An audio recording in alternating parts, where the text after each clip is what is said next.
కాంగ్రెస్ పార్టీలో ఉన్న అన్నదమ్ములకు వాళ్ళు మాత్రం ఎవరు రియాక్ట్ కాలేదు.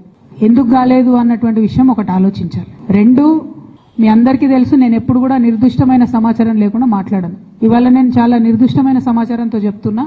ఆ వ్యాఖ్యల వెనుక ఒక బీఆర్ఎస్ పెద్ద నాయకుడి హస్తం ఉన్నది. అందుకనే బీఆర్ఎస్ పార్టీ నాయకులు ఎవరు కూడా రియాక్ట్ కాలేదని చెప్పి నేను బలంగా నమ్ముతా ఉన్నాను.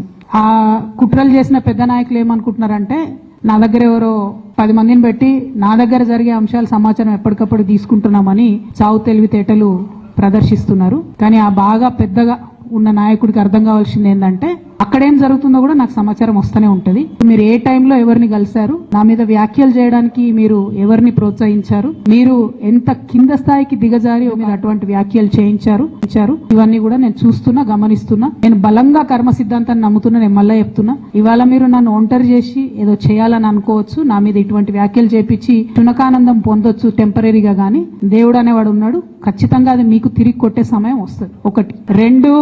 రెండు ఒక లిల్లీపుట్ నాయకుడు నల్గొండలో బీఆర్ఎస్ పార్టీని నాశనం చేసిన ఒక లిల్లీపుట్ నాయకుడు ఆమెవరు ఈమెవరు అని మా గురించి మాట్లాడుతూ ఉన్నారంటే, మరి ఆయనకు ప్రోత్సాహం ఇస్తున్నది ఎవరో కూడా ప్రజలు ఆలోచించుకోవాలి. ఇవాళ నల్గొండ జిల్లాలో ఒక సీటు కూడా రాలే. ఆయన సీటు సాగు తప్పి కన్నులొట్టవైన చందంగా చివరి నిమిషంలో అనుకోకుండా గెలిచినటువంటి సీటు.